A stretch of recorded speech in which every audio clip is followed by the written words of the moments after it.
जंगल के बीच में एक तालाब था जहाँ बहुत सी मछलियाँ रहती थीं।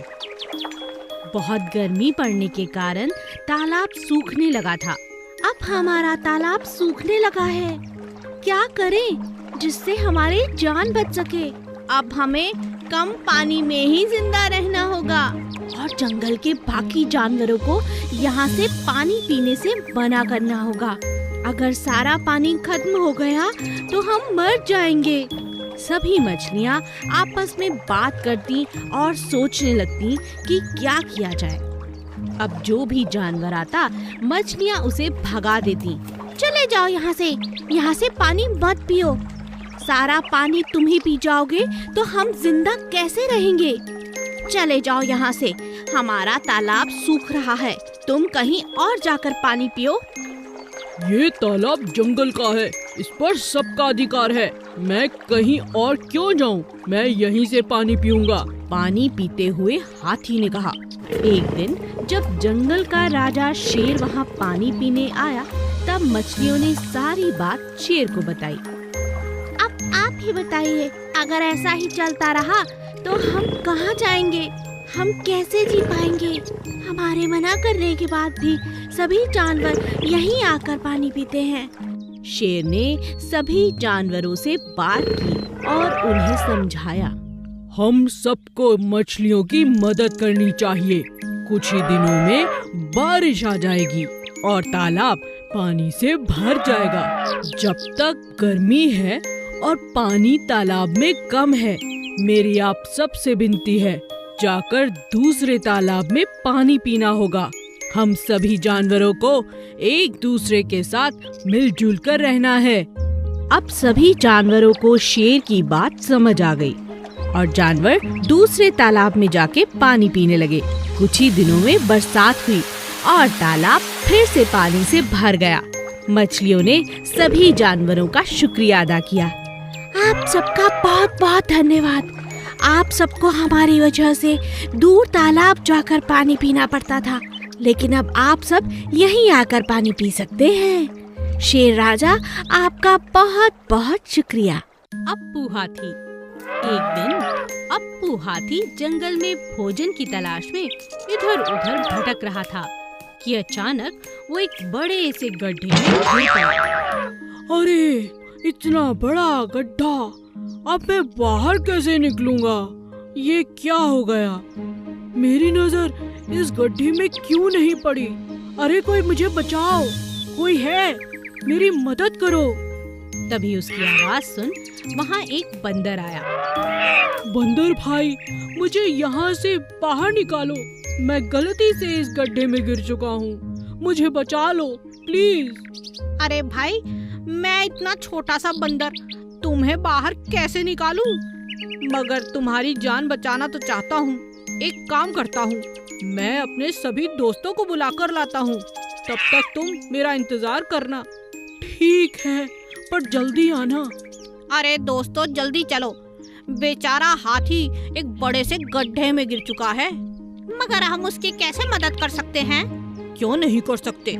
चलो, हम उस गड्ढे में धीरे धीरे मिट्टी डालते हैं, कुछ ही देर में हमारा हाथी बाहर आ जाएगा। चलो चलो, जल्दी करो। बंदर और उसके दोस्त जल्दी से हाथी के पास पहुँचे। तुम घबराओ नहीं हाथी, हम अभी इस गड्ढे में मिट्टी डालते हैं, ये भर जाएगा और तुम बाहर निकल आओगे। मगर कैसे? तुम्हारे हाथ तो बहुत छोटे छोटे हैं। कोई बात नहीं, हम लगे रहेंगे काम में, घबराओ मत। चलो दोस्तों। सभी बंदर खूब जोरों शोरों से थोड़ी थोड़ी मिट्टी गड्ढे में डालते रहे।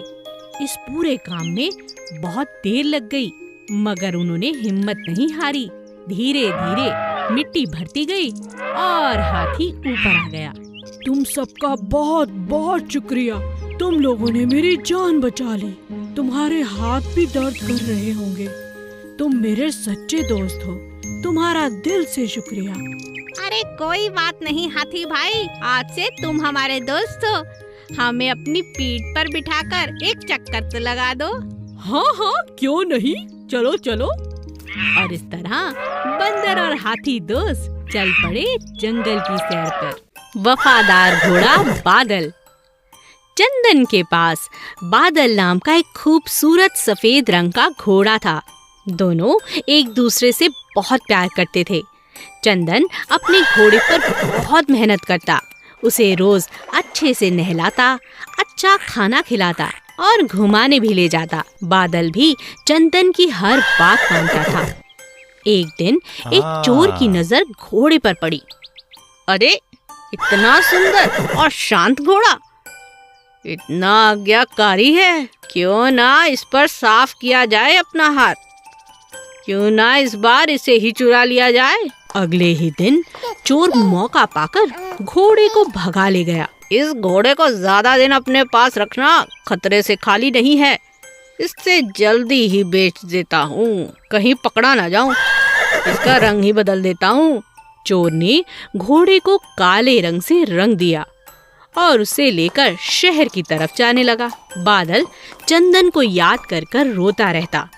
हे भगवान, मेरी मदद करो, यह चोर तो बहुत चालाक है, मुझे चंदन से दूर कर दिया, मैं उनके बिना नहीं रह सकता।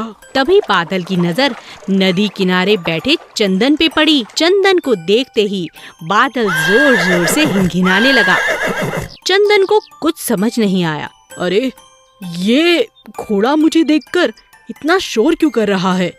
शायद ये मुझे कुछ कहना चाहता है। तभी अचानक बादल चोर को जोर से धक्का देकर नदी में कूद पड़ता है। अरे अरे, ये घोड़ा, अरे इसे बचाना होगा। चंदन घोड़े को बचाकर बाहर ले आता है, मगर यह क्या? अरे, इस घोड़े का तो रंग निकल रहा है। अरे भागो, कहीं पकड़ा न जाऊं। यह सब देख चोर दुम दबाकर भाग गया। चंदन अपने घोड़े को पहचान जाता है और बादल अपनी समझदारी से अपने मालिक के पास वापस पहुंच जाता है। भेड़ें और सियार। एक दिन एक सियार जंगल से गुजर रहा था। उसने दो भेड़ों को जोर जोर से बातें करते हुए सुना। अरे भाई, क्या बात है? शायद इनके बीच झगड़ा होने वाला है, चलो देखता हूँ। सियार एक पेड़ के पीछे छिप गया और भेड़ों को लड़ते हुए देखने लगा। मुझसे पंगा मत लो, मैं बहुत शक्तिशाली हूँ, समझी? मैं तुमसे नहीं डरती, जाओ यहाँ से, यह मेरा इलाका है। तो चलो, इसका आज फैसला हो जाए। ठीक है, मैं किसी से नहीं डरती, आ जाओ मैदान में। वाह, यह दोनों तो बहुत तगड़ी हैं, इनका झगड़ा देखने में मजा आएगा। मैं ताकतवर हूँ। नहीं, मैं ताकतवर हूँ। तुम हटो यहाँ से, ये मेरा इलाका है, मैं ताकतवर हूँ। हट जाओ, आज मैं तुम्हें छोड़ूंगी नहीं। दोनों भेड़ों में जबरदस्त झगड़ा होने लगा। दोनों बुरी तरह से घायल हो गईं। उनके शरीर से लगातार खून तक बहने लगा। सियार ने इस बात का फायदा उठाने की सोची। लगता है दोनों लड़ते लड़ते थक चुकी हैं, मैं इन्हें अपना शिकार बना सकता हूँ। दोनों भेड़ों को लड़ता देख सियार लालच में आ चुका था। उन दोनों के बीच पड़कर एक एक कर दोनों को खा जाना चाहता था। सियार ने आओ देखा ना ताओ और भेड़ों पर टूट पड़ा, लेकिन दोनों भेड़ें बहुत ताकतवर थीं। उन्होंने सियार की जमकर धुलाई कर दी। हे भगवान, मैं सोच रहा था कि दोनों को एक एक करके कई दिनों तक खाऊंगा, लेकिन ये तो मेरे ही पीछे पड़ गई। अरे छोड़ दो मुझे, मार ही डालोगी क्या? अरे छोड़ो, अरे दोनों भेड़ें बहुत ताकतवर थीं। उन्होंने सियार की जमकर धुलाई कर दी, जिससे सियार वहीं ढेर हो गया। उदास राजा शेर। एक दिन राजा शेर का मंत्री भालू जंगल में घोषणा करता है। सुनो सुनो सुनो, राजा शेर बहुत दिनों से उदास हैं। जो कोई भी राजा जी को हंसाएगा उसे बड़ा इनाम दिया जाएगा। आप सभी का स्वागत है, आइए और हमारे राजा को हंसाइए। ये बात जंगल में आग की तरह फैल गई। जंगल के सभी जानवर राजा को खुश करने के प्रयास करने लगे। सबसे पहले एक हाथी उन्हें खुश करने की कोशिश करता है।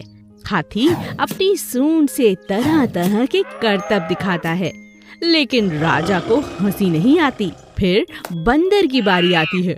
मैं आपको हंसाने की कोशिश करता हूँ राजा जी। बंदर अपने बहुत अच्छे अच्छे करतब दिखाता है, मगर वह भी हंसाने में नाकामयाब होता है। इसी तरह सभी जानवर कोशिश करते हैं, लेकिन किसी को भी कामयाबी नहीं मिलती। अंत में नन्ही चींटी की बारी आती है। राजा के मंत्री भालू को लगता है किसी को इनाम नहीं मिलेगा। इतनी छोटी सी चींटी हमारे राजा को कहाँ से हंसाएगी। जब अच्छे अच्छे बड़े बड़े जानवर नहीं हंसा पाए तो ये चींटी क्या हंसाएगी। तभी चींटी गुस्से में लाल होकर राजा के नजदीक आती है और कहती है, देखिए राजा जी, बहुत हो चुका। मैं आ रही हूँ आपके पेट पर गुदगुदी करने। आपको तो फिर हंसना ही होगा। अपनी तरफ गुस्से में चींटी को आता देख राजा की हंसी निकल पड़ी। हो हो हो हो हो हो हो हो हो हो। राजा को हंसता देख सभी जानवर हंसने लगे और नाचने लगे। चींटी को भी राजा ने बहुत सुंदर इनाम दिया। एक महल में राजा के पास एक सुंदर सफेद रंग का कबूतर था। राजा उससे बहुत प्यार करता था और अपने मन की सभी बातें वो कबूतर से किया करता था। एक दिन कबूतर का दिल महल से बाहर जाने को हुआ। कबूतर उड़ता हुआ जंगल की तरफ चला गया, मगर आते हुए वह रास्ता भटक गया। राजा शाम तक कबूतर की राह देखता रहा। फिर उसने अपने सेनापति को कबूतर को ढूंढकर लाने का आदेश दिया। सेनापति, जाओ और कबूतर को ढूंढ कर लाओ। जो आज्ञा महाराज। बहुत ढूंढने पर भी सेनापति को कबूतर का कोई सुराग नहीं मिला। तब सेनापति को एक तरकीब सूझी और उसने एक कबूतर पकड़ा और उसे सफेद रंग में रंग दिया। जब वह महल में गया तो राजा उसे देखकर खुश हो गया और सेनापति को इनाम दिया। कुछ दिनों बाद उस कबूतर ने अंडे दिए। एक दिन जब उस कबूतर का अंडा फूटा तब उसमें से सफेद नहीं बल्कि दूसरे रंग का कोई और चूजा निकला। यह देखकर राजा को बहुत परेशानी और शक भी हुआ। उसने कबूतर से कहा, मैं बहुत खुश हूँ कि तुम्हारे चूजे बाहर आ रहे हैं, लेकिन एक बात बताओ, तुम्हारा और तुम्हारे चूजों का रंग अलग क्यों है? यह सुनकर कबूतर राजा से क्षमा मांगने लगा और बोला, मुझे माफ कर दीजिए राजा जी। कई दिनों से आपको यह सच बताने की मैं बहुत कोशिश कर रहा था, लेकिन आपके गुस्से के कारण मैं आपको बता नहीं पा रहा था। कौन सा सच?